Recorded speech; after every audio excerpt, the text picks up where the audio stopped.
दोस्तों नमस्कार। स्वागत है आप सभी का आप ही के अपने इस मंच पर जिसका नाम है मयूर जानी ऑफिशियल। आज हमारे साथ एक खास मेहमान है। आप सब बहुत परिचित हैं उनसे, शीतल पी सिंह साहब। और हम उनको सीधा जोड़ लेते हैं, सीधे विषय पर आएंगे, आज बात करेंगे शुरू। तो बातचीत शुरू करने से पहले मैं सीधा शीतल भाई को हमारे साथ जोड़ रहा हूं ताकि वक्त कम से कम बर्बाद हो। सर आपका बहुत बहुत स्वागत है। नहीं और नहीं मैं लोग फरियाद करेंगे कि आपने ये क्यों नहीं पहना, क्योंकि इस पे बड़ी टिप्पणी आ जाती है सर। अब ये भी बड़ा चक्कर है। तो अब ये नहीं चलिए नहीं भाई, पहले ताकि कमेंट करने का मौका ना मिले। जी तो जी ये पहले ठीक है। अब दो तीन मुद्दे हैं शीतल भाई जिस पर आपसे जो है मुझे हमारे दर्शकों के लिए समझना है। हाँ नहीं नहीं क्यों नहीं। एक तो वो जो न्यूयॉर्क टाइम्स में 5,000 वर्ड्स का, आई थिंक अराउंड 5,000 वर्ड्स का पूरा एक जी वो जी जी फ्रंट पेज वो एक स्टोरी हमारे छपी है। हरि कुमार ठीक है। जी की रिपोर्ट है। हाँ, अच्छा, उसमें ऐसा कोई नई चीज नहीं है जो हम लोग नहीं कह रहे हैं। मतलब जी जी हम यहाँ पे जो कह रहे हैं बरसों से पिछले, वो सब चीजों का मुझे समझ में आ रहा है कि जो समराइजेशन है, हम्म कंपाइलेशन है, हम्म ठीक ठीक हम्म करके अच्छे हम्म, से एडिट करके उन सब चीजों को वहां पे रखा गया है। जो हम संघ के जी बारे में कह रहे हैं, जो उनकी दो मुंह वाली दोधारी नीति के बारे में कह रहे हैं, भागवत साहब की, मोदी साहब की, वो हर चीज उन्होंने अच्छी तरह से कंपाइल करके लिखा। लेकिन क्योंकि वो न्यूयॉर्क टाइम्स में छपा है तो इसलिए ऑब्वियसली इंटरनेशनली वैश्विक स्तर पर उसका महत्व जी बहुत। जी जी एक तो सर वो मुद्दा है। जी दूसरा सर ये है कि पिछले लगातार 15-20 दिनों से, या तो तकरीबन महीने से, हम और आप सब देख रहे हैं कि कोई भी जो है वो ऐसे गमछा गले में डाल के तिलक विलक लगा के 5-6 लोग निकल जा रहे हैं सर, और किसी को भी रोक के आधार कार्ड मांग रहे हैं, मार रहे हैं, पीट रहे हैं, कूट रहे हैं, और कोई पूछने वाला, रोकने वाला नहीं है। और हिंदू को लेकर अचानक से एक ऐसी जागृति इस देश में जैसे पैदा हुई हुई दिखाई देती है कि जो लोग अपने माँ बाप का शायद ख्याल ठीक से नहीं रख पा रहे या उस बारे में नहीं सोच रहे, वो इस देश के हिंदुओं के बारे में और बांग्लादेश के हिंदुओं के बारे में सोच रहे हैं। उसको लेकर भी बहुत सारी चीजें जो है आपसे कुछ अलग अलग बिंदुओं पर समझना है। तो बात शुरू करते हैं सर न्यूयॉर्क टाइम्स से। अब मैं तो सर ऐसे देखता हूं इस चीज को, पर आपके आपका विचार मैं बिल्कुल जानूंगा। जी जैसे वो अभिनव अरोड़ा है ना, वो एक लड़का है जो वो कौन सा बाबा बन के बैठा हुआ है, बहुत कुछ करता रहता है। उसका एक पेटेंट डायलॉग है, मुझे कुछ फर्क नहीं पड़ता। फर्क नहीं पड़ता। फर्क नहीं पड़ता। हाँ जी तो जी मैं जो है ना वो हमारे प्रधानमंत्री को उसी श्रेणी में, मतलब बड़े अरोड़ा की तरह मैं देखता हूं। मुझे लगता है कि उनको भी कोई फर्क नहीं पड़ता है। न्यूयॉर्क सही टाइम्स बात। में कुछ छप जाए या संघ को, उनको क्या फर्क पड़ता है सर? आपको लगता है कोई फर्क पड़ता है? और उस आर्टिकल को कैसे देखते हैं? हालांकि उनको फर्क पड़े या ना पड़े, लेकिन दुनिया में जो है इस आर्टिकल से, इस स्टोरी से क्या कोई फर्क पड़ता है? अगर पड़ता है तो बताइए सर। देखिए वर्षांत है।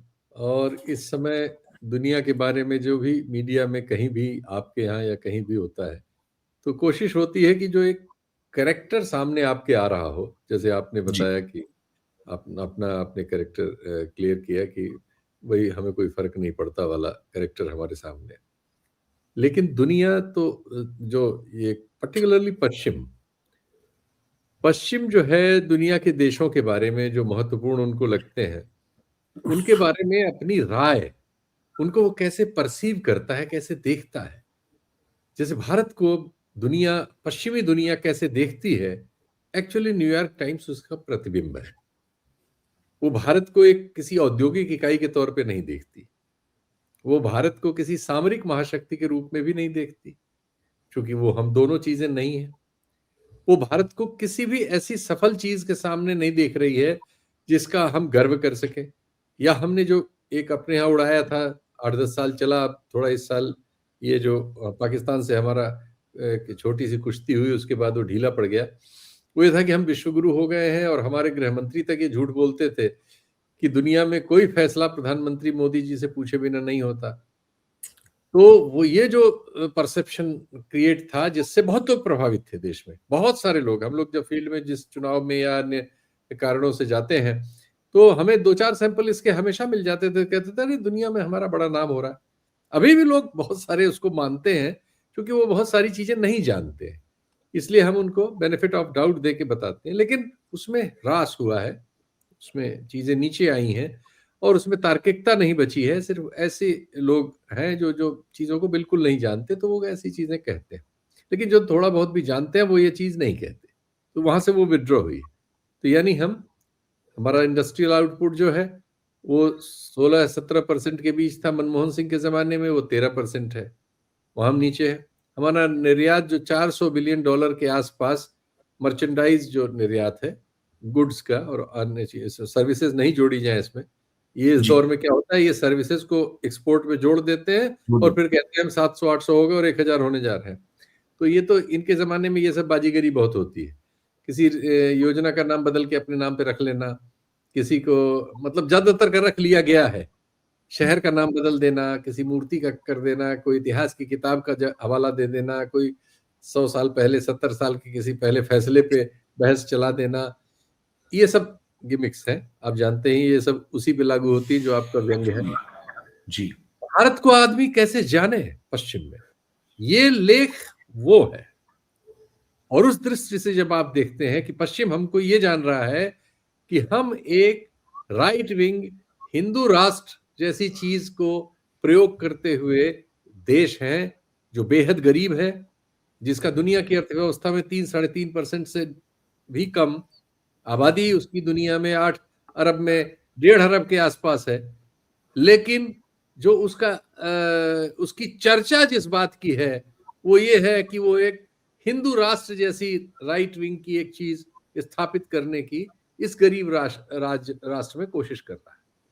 तो हमारी चर्चा दुनिया में जो आपने स्क्रीन पे लगा दिया वो ये है कि हिंदू राइट जो है इस देश का, वो अपने को इस गरीब देश पर असर्ट कर रहा है, और उसने जो देश अब हासिल किया है, जो हासिल कर लिया है, उसको कहाँ लेके पहुंचेगा।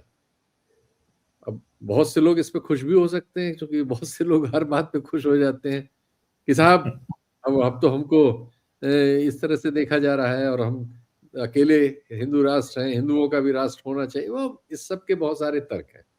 किसी भी जी। नकारात्मक से नकारात्मक बात के पक्ष में भी हजारों तर्क होते हैं, और न भी हो तो मनुष्य में ये बुद्धि है, ये योग्यता है कि वो एकदम, जैसे हम देखते हैं कि कत्ल के मामले में, रेप के मामले में, या किसी में 2 वकील होते हैं एक दूसरे के आमने सामने, और दोनों की दलीलें सुनिए तो आप कंफ्यूज हो सकते हैं कि इसमें सच क्या है। मैं तो मैं मैं, मैं ये कहना चाहता हूं आपकी बात में ऐड करते हुए कि मनुष्य ही एकमात्र वो प्राणी है जिसमें वो क्षमता और योग्यता है कि वो बहुत फालतू बात भी कर सकता है। कर सकता है, करता ही है, ज्यादातर वो फालतू बात ही करता है। तो ये उसी तरह की बात है, लेकिन असली वो है जो हमारे माथे पर लिख उठा, जो आपने सामने लिखा है कि अब ये एक दक्षिणपंथी विचारधारा का देश है जो धर्म के आधार पर अपनी राजनीति को संचालित कर रहा है, जो इसके पहले पाकिस्तान के लिए कहा जाता था, जो इस अभी अभी भी अफगानिस्तान के लिए कहा जाता है, जो बांग्लादेश के बारे में इस समय कहा जा रहा है, और जो असंख्य देशों के बारे में अलग अलग समय पर अलग अलग भाव में कहा गया है। लेकिन ये जब पीछे लौटता है तो ये बहुत खतरनाक हो जाता है, क्योंकि जो राइट शब्द इसमें लिखा हुआ है, ये जब बहुत पीछे जाता है तो ज्यादा नहीं, एक करीब 80-90 साल पीछे ही जाता है, ये 90 साल, तो फिर हिटलर जाके चिपकता है। ये जो पहचान का मामला है, जब आप उसमें धार्मिक या नस्ली या रंग या किसी भौगोलिक किसी भी चीज में जब आप ये राइटिस्ट अप्रोच लेके जाते हैं, एक्चुअली ये लाई क्यों जाती है? ये लाई जाती है जब आप किन्हीं बुनियादी चीजों पर कोई बात नहीं करना चाहते, न करने देना चाहते। आप जब बुनियादी सवालों को दरी के नीचे डाल के उस पर खड़े हो जाना चाहते हैं, तो नीचे आपके लाश पड़ी है, आप लाश की चर्चा नहीं करते, आप कहते हैं आसमान कितना सुंदर है, क्योंकि नीचे आदमी देख लेगा तो लाश, तो आप लाश पे खड़े हुए हैं। ये होता है जो राइट विंग का अंत है, इस सफर का रास्ता उधर है। इसलिए जब हम और आप बात कर रहे हैं, इस समय सोशल मीडिया पर वो वीडियो घूम रहे हैं जो गाजियाबाद में बैठ के एक कथित संत कह रहा तलवारें बांटो नहीं, अरे वो नरसिम्हानंद हाँ, कह रहा है आईएसआई की तरह हमें बना के गुरिल्ला युद्ध छेड़ना चाहिए, इसके पहले इनका एक एमएलए होता है हैदराबाद में, वो आके कोई मीटिंग करके पता नहीं किससे किससे करके गया है, वो सर वीडियोस है। वो कोई डॉक्टर है, कोई डॉक्टर, मतलब पेशे से, मतलब डिग्रीधारी डॉक्टर है, उसका नाम भूल गया मैं। वो इस तरह की हेट मैं स्पीच वही वाले मैं वही इंस्टाग्राम कह सब करता है, मैं वही और कह कहते हैं 3 करोड़ का बंगला बनाया उसने, और उसको टी राजा सिंह मिलके जो है वो कॉन्फ्रेंस, मतलब साथ में बैठ के इंटरनल कॉन्फ्रेंस करते हैं और कहते हैं कि गुप्त ऑपरेशंस के लिए, गोरिल्ला वॉर के लिए हमको बताइए, युवा चाहिए। सर आपने गजब है। भी 2011 की बात की थी, लास्ट सेंसस की बात, उसके अनुसार भारत में हिंदू 79 पॉइंट कुछ है, करीब 80% है। जो 20% है उसमें सारी अकलियतें हैं, और उसमें कुल 14.5 से भी कुछ कम मुसलमान है। तो 80% आबादी को 14.5% से भी कम आबादी से डराने की जो राजनीति है, या जो राजनीतिक फ्रॉड है, वो उस शीर्षक में लिखा हुआ है जो आपने घुमाया।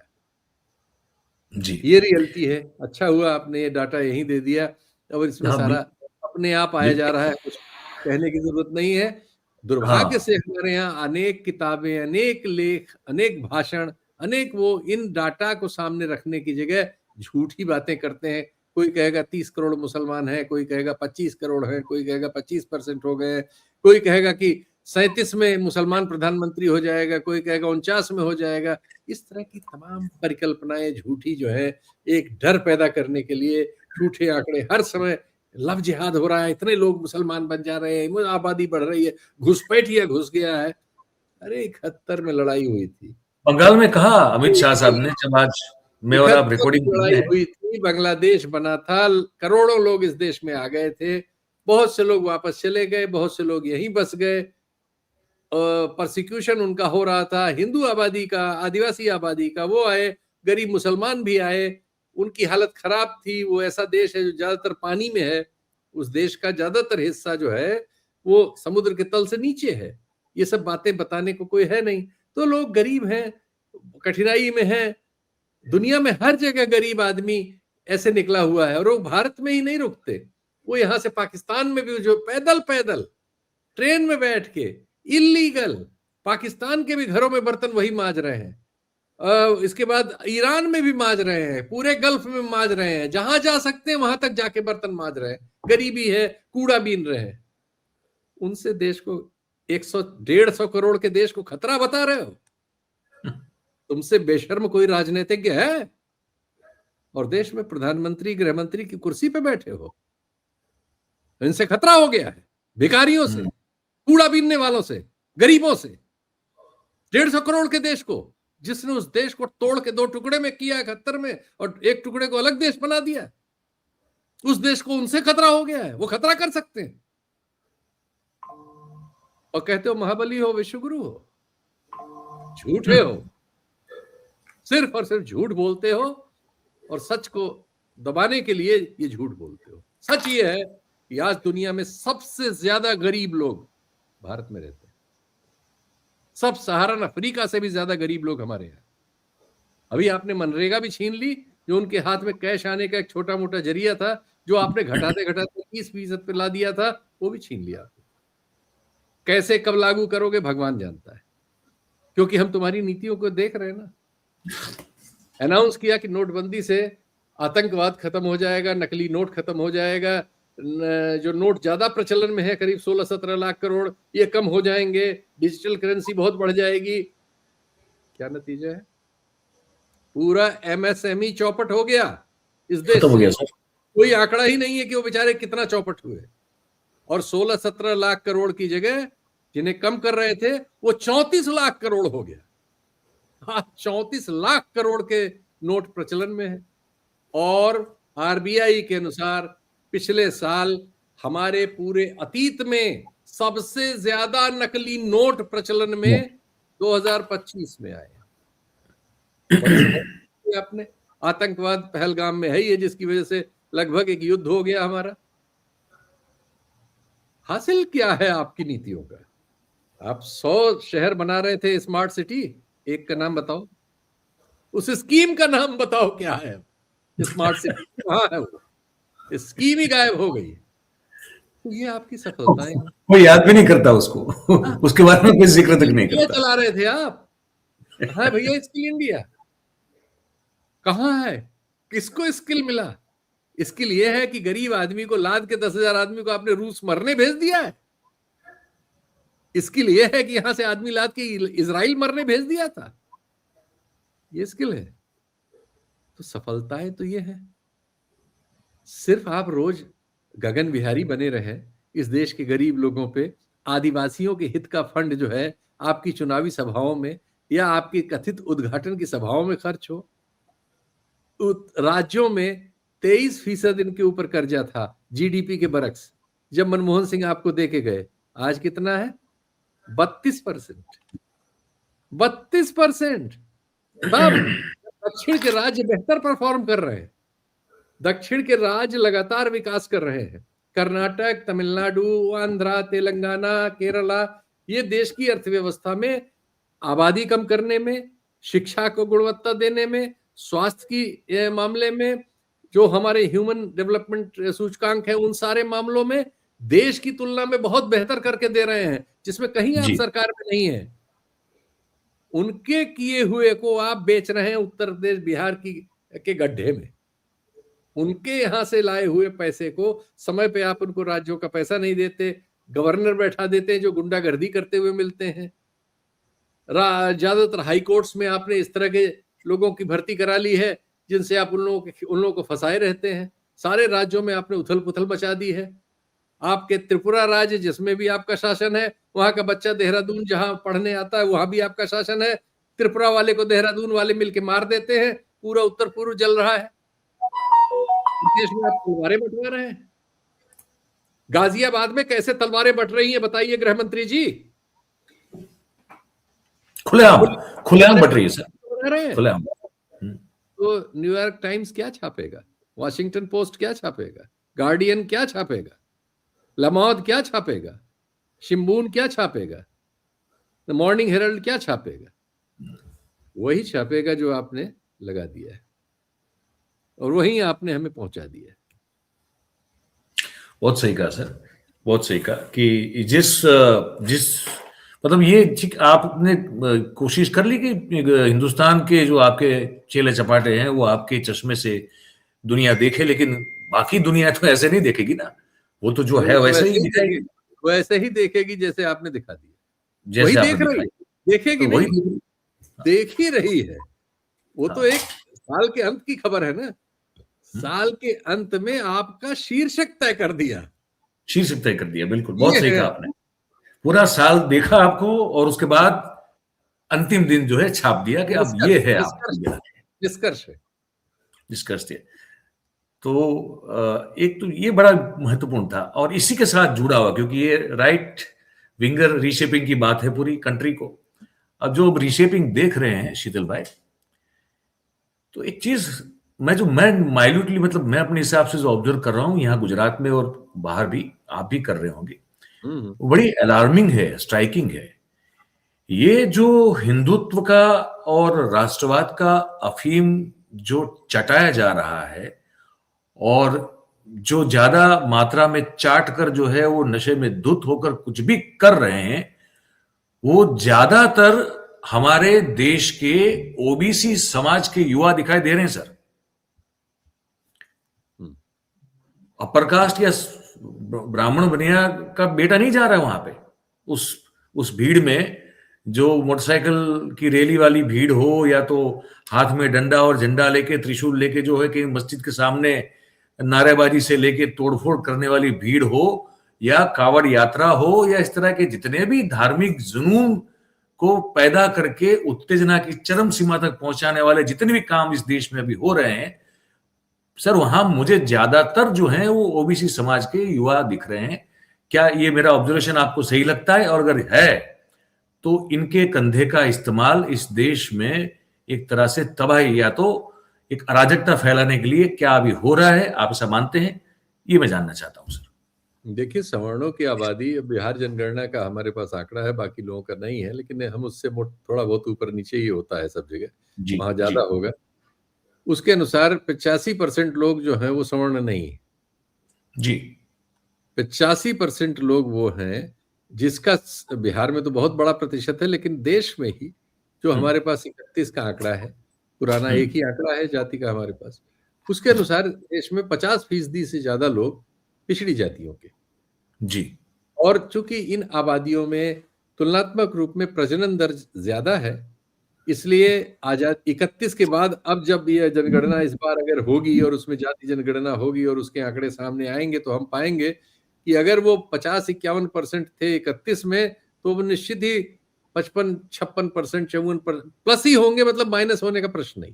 प्रश्न नहीं है। जो आबादी घटेगी निश्चित तौर पर सवर्ण जातियों के लोगों की घटेगी, उनमें प्रजनन दर कम है, साफ साफ है। तो इसलिए जो आधी आबादी से ज्यादा जिसकी संख्या है और हिंदुत्व को बेचने के लिए बहुत जरूरी है, हिंदुत्व के लाभ सवर्ण लेते हैं। कुछ आंकड़े आपको बता देता हूं। जी। राज्यसभा और लोकसभा दोनों में पूछे गए प्रश्न के उत्तर में बताया गया कि 15% भी प्रोफेसर्स इस 51-52% आबादी में से नहीं है। इस देश की सारी यूनिवर्सिटी 15 भी नहीं थे, और भी कम है, बहुत कम है एक्चुअली, तो 2.5 से भी कम है प्रोफेसर्स। असिस्टेंट प्रोफेसर्स भी उसी तरह से कम है। उत्तर प्रदेश में 3 यूनिवर्सिटीज पे रोज उनकी लिस्ट घुमाई जाती है, बांदा, गोरखपुर और कानपुर, कि उसमें सिर्फ उन्होंने, मुख्यमंत्री ने अपनी जाति के लोगों के, मतलब मुख्यमंत्री की जाति के लोगों को वहां के कुलपतियों ने भर लिया जो उसी जाति के। जगहों पर बाकी दूसरी जातियों के नाम आते हैं, ब्राह्मण्स के आते हैं और लोगों के आते हैं, सब सवर्णों के ही। तो शैक्षिक माध्यमों पर आपका ही कब्जा है। लेकिन दंगा करने के लिए आपने जो बताया कि इस्तेमाल आप करते हैं उस 50-52% आबादी को, नौकरी उसको देंगे नहीं।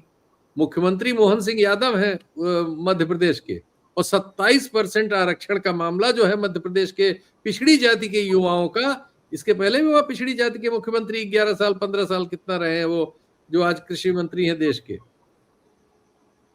और वहां पिछड़ी जाति के लोगों को आज से 30 साल पहले दिया गया आरक्षण 27% लागू ही नहीं हो, कोर्ट में फंसा के बैठा हुआ है।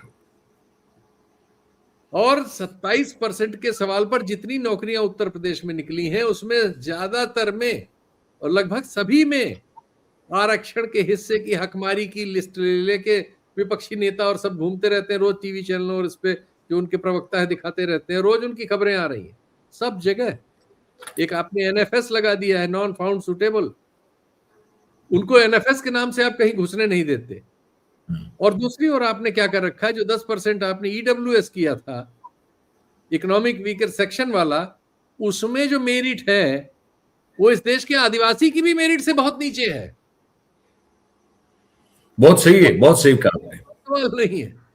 और ये तो सिर्फ 1 या 1.5% का सेक्टर है जो सरकारी नौकरियां हैं कितनी इस देश में, 1% भी नहीं है पॉपुलेशन का। तो ये तो उसमें थोड़ी बहुत कुछ निकलती है, तो उसमें भी आप इतनी बड़ी हकमारी कर लेते हैं। प्राइवेट और अन्य सेक्टर्स में तो जातिवाद प्रचंड है। हमारे मीडिया में जिसमें हम और आप बैठे हैं, कितने लोग आते हैं हमारे बहुमत समाज के, 75-80% के कितने लोग हैं? जुडिशरी में कितने लोग हैं? यूनिवर्सिटी के वाइस चांसलर कितने लोग हैं? गवर्नमेंट ऑफ इंडिया के सेक्रेटेरिएट में कितने लोग हैं? कौन कब पिछड़ी जाति, दलित जाति से कैबिनेट सेक्रेटरी बना है गवर्नमेंट ऑफ इंडिया में, बताइए? कितने राज्यों के चीफ सेक्रेटरी बन पाए हो? तो आबादी तो 55% है, 52% है, या 50% से ज्यादा है, कितनी है आंकड़े आएंगे तो पता लगेगा। मोटा मोटी अनुमान यहाँ है, और दंगे में उनका इस्तेमाल होगा, लेकिन उनको उनका हक नहीं देगा कोई, उनका हक मार लिया जाएगा। ये रियलिटी है। अब ठीक है, अभी उनको नहीं पता है, या उनके कुछ लोगों को जिनको पता है वो बिक जाते हैं, इसलिए ये चल रहा है। देखिए कब तक चलता है। अब वो, हाँ, देखिए कब तक चलता है ना, वो बड़ा एक खतरनाक संभावना व्यक्त करने वाला वाक्य है शीतल भाई। ये बता दूं मैं आपको, उससे डर लगता है कि देखिए ये कब तक चलता है, तो दिल दिमाग सोचने लगता है कि ये कब तक चलने वाला है, और इसका कोई पता नहीं है कि कब तक चलने वाला, कोई अंदाजा नहीं है। तो थोड़ा आज की स्थिति को ध्यान में रखते हुए इस वाक्य को सुनते हुए डर लगता है, लेकिन बात तो करनी पड़ेगी, तो करेंगे।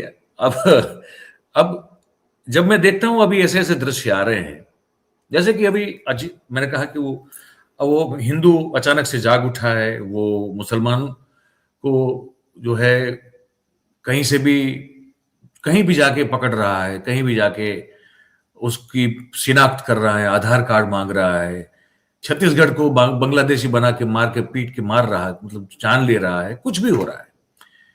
ऐसे में एक ये भाई साहब जो है बड़े मतलब ये इस तरह के जो राइट विंगर है उसमें बड़ा एक व्यक्तित्व रखने वाले व्यक्ति हैं। इनका नाम मैं भूल गया हूं, लेकिन मैं इनकी ये बात सुनाता हूं आपको। इसको सुन के आपका मैं रिएक्शन जानना चाहता हूं कि इसको आप कैसे देखते हैं। अभी ये जो है एक बात ये युवा है उसने कही है, और वो जो मैं अभी उसको दिखाता हूं, ये रही, ये है। क्लियर कट दोबारा बोल रहा हूं, अगर मुस्तफिजुर रहमान 2 कौड़ी का भड़वा आईपीएल में खेलेगा तो जिस मैदान में खेलेगा उसी मैदान में मारेंगे, और शाहरुख खान को भी मारेंगे अगर अपनी टीम में खिलाएगा। और नहीं, सुनो, आप कह रहे हो शाहरुख खान को मारोगे, सबसे बड़ा अगर कोई मूवी बनाता है ना सबसे ज्यादा बजट की, तो वो बनाता है संजय लीला भंसाली। संजय लीला भंसाली को 8 घंटे तक लगातार मारा था, जाके पूछ लेना। अच्छा भाई साहब, करणी माता का अपमान करा था पद्मावत पिक्चर में। 8 घंटे तक, 8 घंटे, कितने घंटे? 8 घंटे 8 घंटे तक संजय लीला भंसाली को मारा था। कितने घंटे मारा था? अमित शाह जी का फोन आया, अमित शाह जी का फोन आया कि भंसाली को छोड़ दो, 1 घंटे और मारा।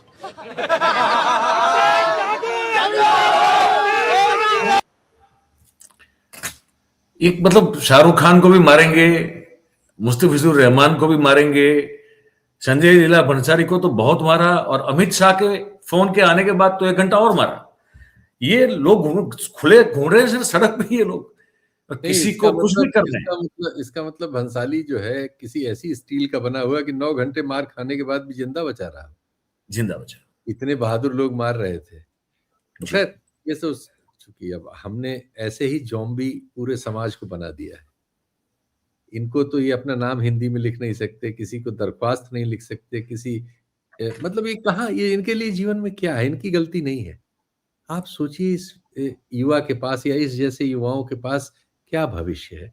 इसके आप शरीर देख रहे हैं, इसका शरीर देख रहे हैं, इसमें 3 हड्डी है। ये मतलब किसी भी एक स्वस्थ आदमी से, मतलब ये जो 15-20 खड़े थे ना, हरियाणा का एक अच्छा लड़ने वाला लड़का जो है, ये 20 आदमियों के सचमुच, ये तो झूठ बोल रहे हैं, लेकिन वो चाहेगा तो इनके सब 20 की टांग हाथ इनको तोड़ के इनको हाथ में दे सकता है। तो ये तो इनका स्वास्थ्य है, ये दया के पात्र है।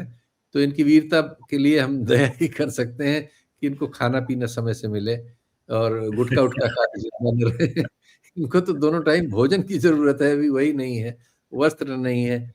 एक वीडियो बनाने का सबको दे दिया है, भी मार्क जुकरबर्ग वगैरह ने, वो भी अमेरिकन ने सब हाथ में बना के अपनी वीरता दिखा ले रहे हैं, दिखा दे, लेकिन कितना दयनीय है। मैं ये एक्चुअली कुपोषण के मारे हुए लोग हैं, पेट से भी मारे हुए हैं, दिमाग से भी कुपोषित हैं। इनके साथ डबल वहमी हो गई है।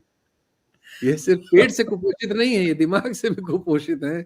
और संजय लीला भंसाली जैसे गरीब को 9 घंटे पीटने के बाद भी जिंदा छोड़ देते हैं। क्या ये वीडियो में कौन रोक सकता है?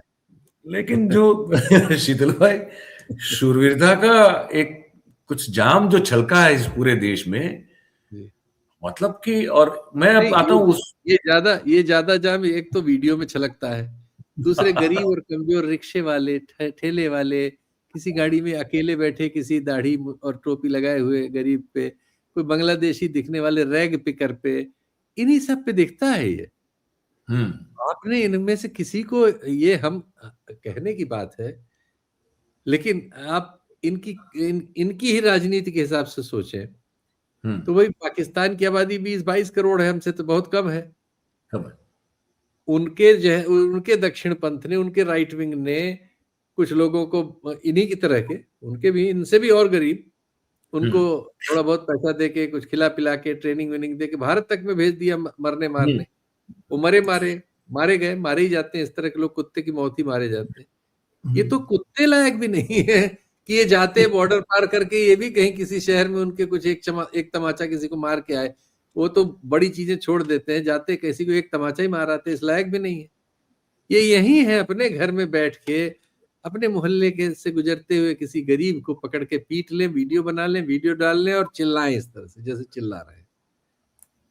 वो गजब गजब के अजब अजब के वीडियोस आ रहे हैं, और ये हम लोग इसलिए थोड़ा दिखा देते हैं क्योंकि दर्शक हमारे जो हैं वैसे बहुत जागरूक हैं। बड़ी अच्छी बात है कि मयूर एक अच्छा मयूर भाई, बात तो इस पे होनी चाहिए कि आपके गुजरात में, जहां आपके पास देश के सारे सेठ आप ही लोगों ने कब्जा कर रखे हैं, हाँ हाँ बिल्कुल और सही। सारे वो भी, लेकिन इसके बावजूद आपके यहाँ 40% बच्चों को स्टंट लगता है।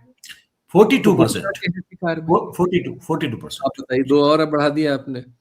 जी और 50% औरतें जो है वो रक्ताल्पता की शिकार है, आयरन जी डेफिशिएंसी। जी। तो हम उस तो पर तो हम एक्चुअली लगातार बात करते हैं, हम तो लगातार बात कर रहे हैं, लेकिन बहुत कमजोर शारीरिक रूप से और जेब से भी, पेट से भी, सब बहुत कमजोर कौम है भाई। हम हमें खाने को नहीं मिल रहा है, सच्चाई ये है। ज्यादातर लोग इसमें जो खड़े थे सारे बच्चे, इसका आंकड़ा कोई पत्रकार ले कि आप लोगों में से कितने लोगों ने पिछले 30 दिनों में दोनों टाइम भरपेट भोजन खाया है।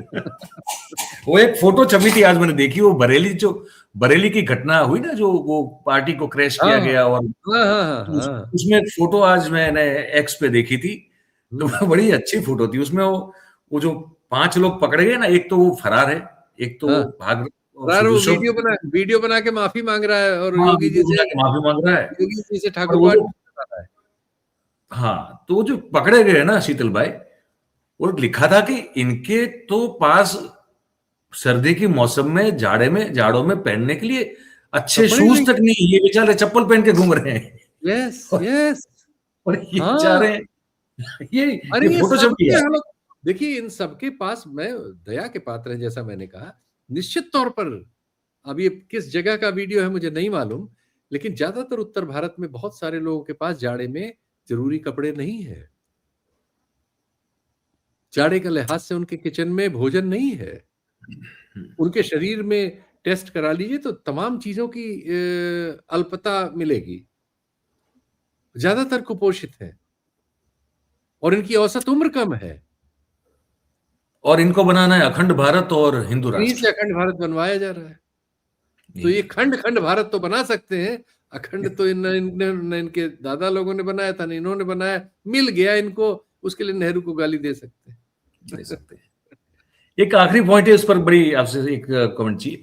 ये अब मैं ये कहता हूं कि अब इतना ही प्यार जाग उठा है हिंदुओं पर, बांग्लादेश के हिंदुओं को लेकर बड़ा हाँ, भावनाओं का सागर बह रहा है उनका, कि यार वहां तो ये हो रहा है, दीपू दास को मार दिया, फिर एक और को मार दिया, फिर एक और को मार दिया।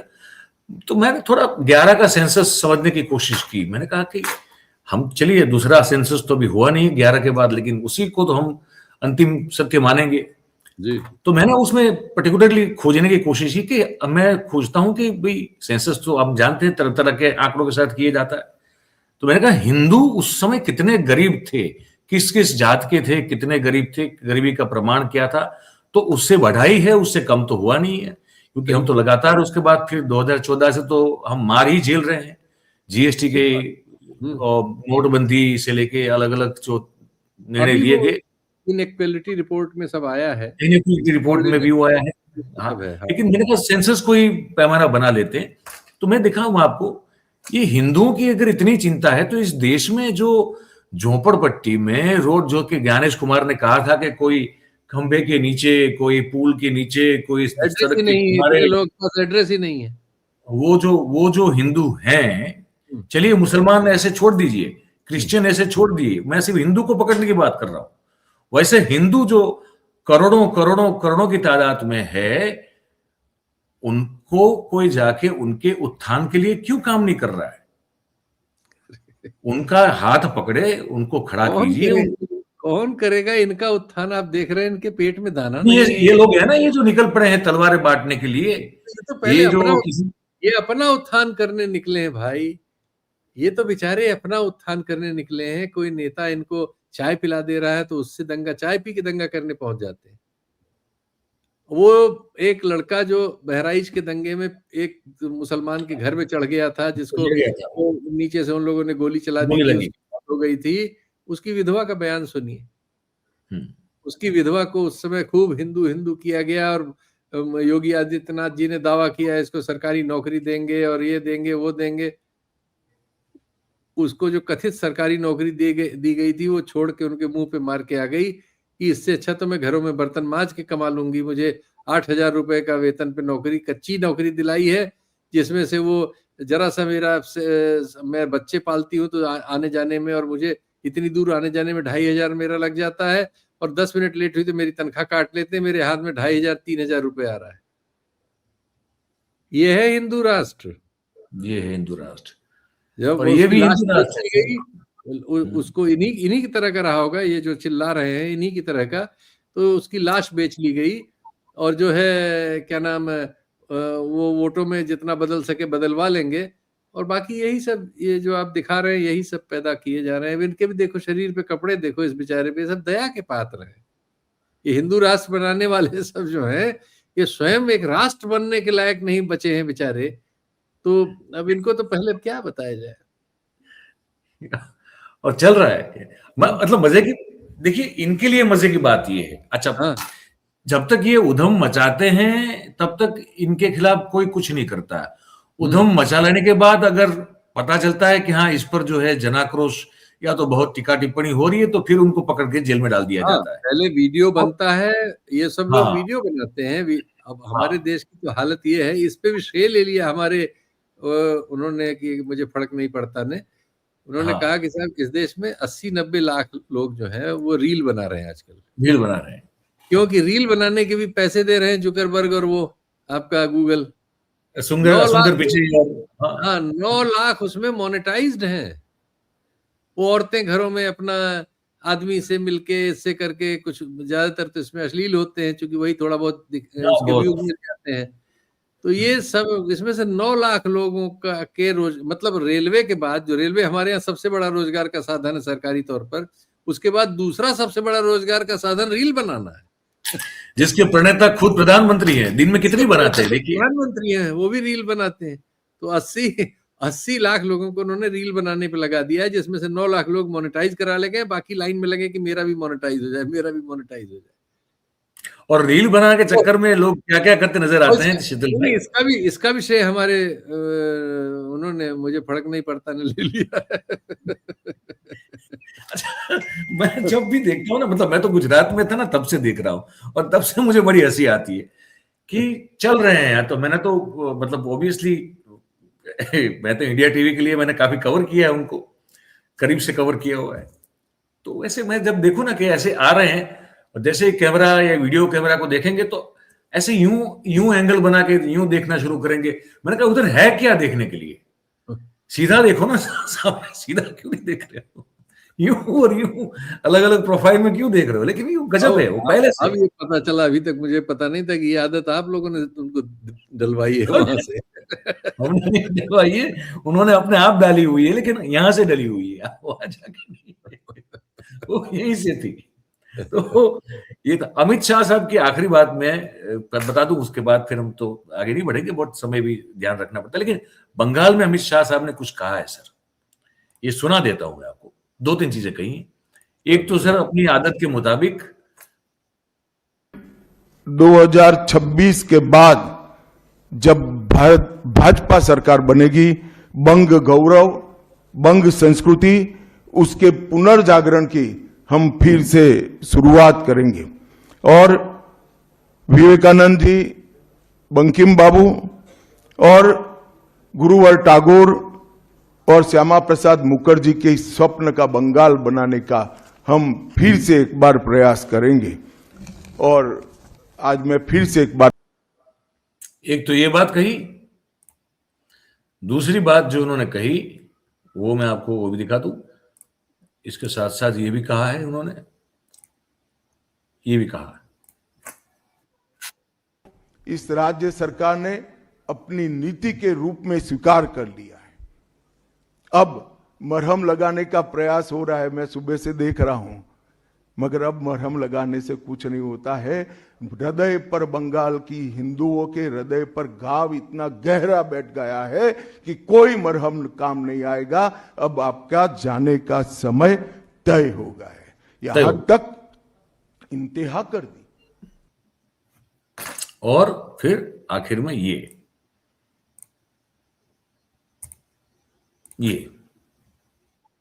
जब तक फेंसिंग नहीं होती है तब तक बीएसएफ सुरक्षा नहीं कर सकती है। बीएसएफ को भूमि देनी पड़ेगी फेंसिंग के लिए भारत सरकार को। मेरे स्तर पर मैंने 7 पत्र लिखे ममता बनर्जी को। ये 6 साल के अंदर 3 बार गृह सचिव यहां आकर मीटिंग कर गए चीफ सेक्रेटरी से। मैं पूछना चाहता हूं तृणमूल कांग्रेस की सरकार को, जमीन देने में क्या डर है? कि आपकी कोई रिस्पॉन्सिबिलिटी नहीं है या आप घुसपैठ होने देना चाहते हो? और फिर भी नदी नाले जंगल कहीं से कोई घुसपैठिया आ जाता है, कहां आता है? सबसे पहले गांव के थाने और पटवारी के बगैर कोई रह सकता है? इसके डॉक्यूमेंट कौन बना रहा है? बंगाल सरकार बना रही है। देश भर से जो घुसपैठिए पकड़े जा रहे हैं, इनके पास से बंगाल के डॉक्यूमेंट, फर्जी डॉक्यूमेंट पकड़े जाते हैं। उन्होंने घुसपैठियों को अपनी वोट बैंक मजबूत करने के लिए राज्य सरकार की नीति के रूप में स्वीकार कर लिया है। इसलिए मैं कहता हूं कि तृणमूल कांग्रेस घुसपैठ नहीं रोक सकती। बंगाल की डेमोग्राफी खतरनाक तरीके से बदल रही है और आने वाला समय बहुत चिंताजनक है। तो मोटा भाई ने घोषणा कर दी है कि अप्रैल के बाद अब दीदी आप जा रही हैं, हम आ रहे हैं, और घुसपैठ हो रही है वो तो आपकी वजह से हो रही है, बाकी तो हम तो कब से जो है आपको कह रहे हैं। अब ये सर नैरेटिव हो गया सेट, बाकी अपना अपना काम जो है जो होता है अब जानते हैं कैसे होता है सब। तो जी, नैरेटिव सेट कर दिया है और नैरेटिव वो इम्प्लीमेंट कर लेंगे। उन्होंने अपने पसंद का चुनाव आयुक्तों की नियुक्ति का कानून बनाया, अपनी पसंद के अफसर को चुनाव आयुक्तों के रूप में नियुक्त किया और अपनी पसंद की उनसे सर्विसेज ले रहे हैं।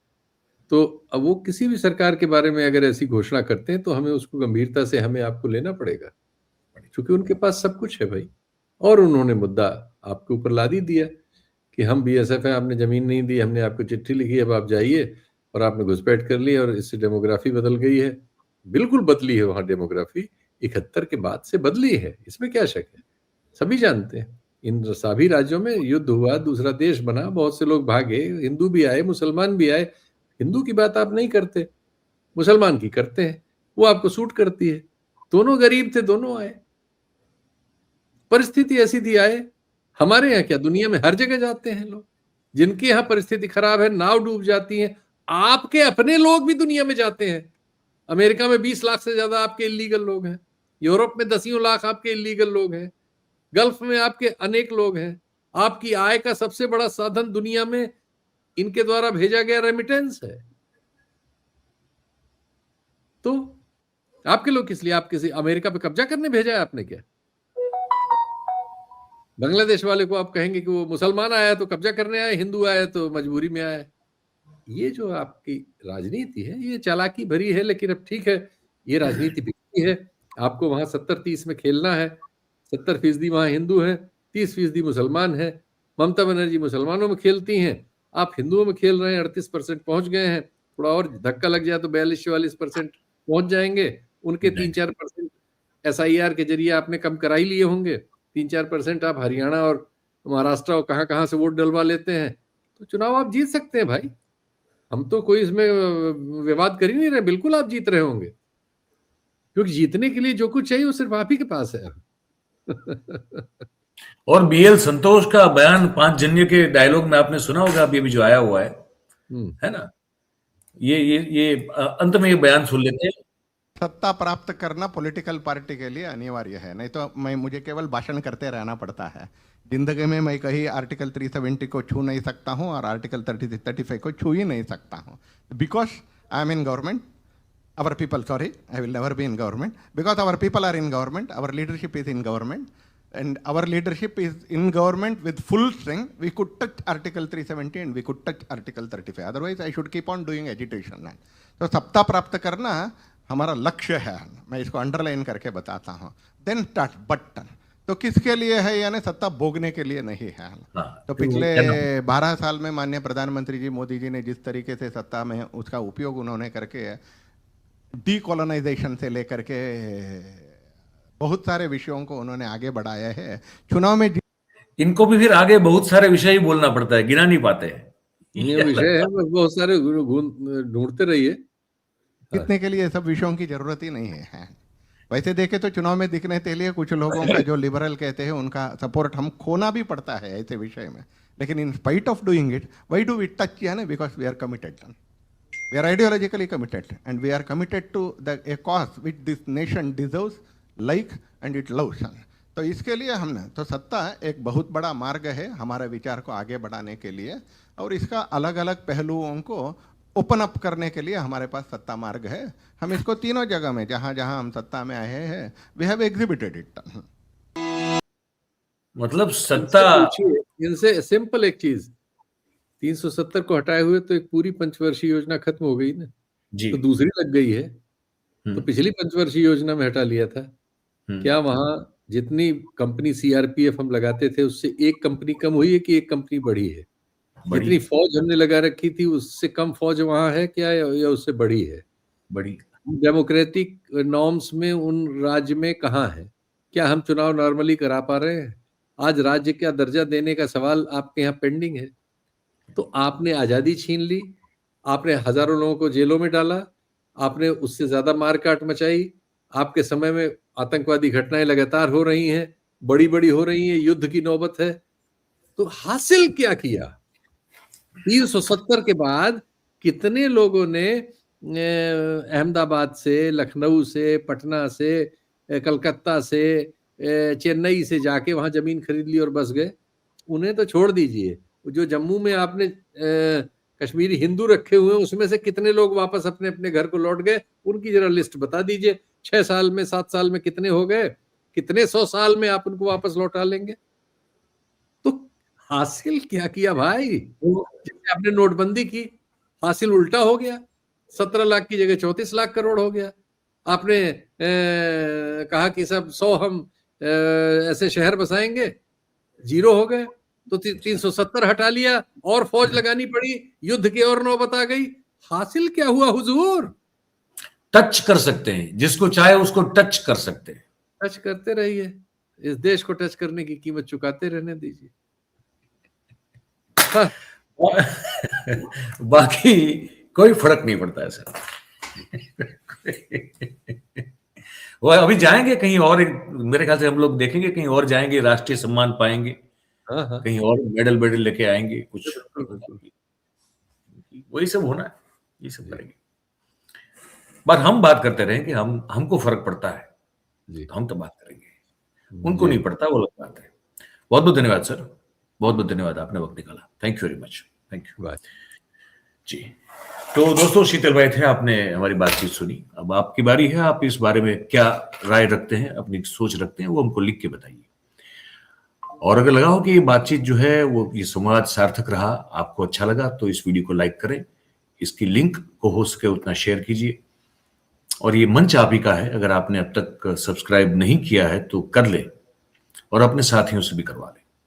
बहुत बहुत धन्यवाद करेंगे आप सभी का हमारे साथ इस बातचीत में जुड़ने के लिए। Thank you very much. नमस्कार।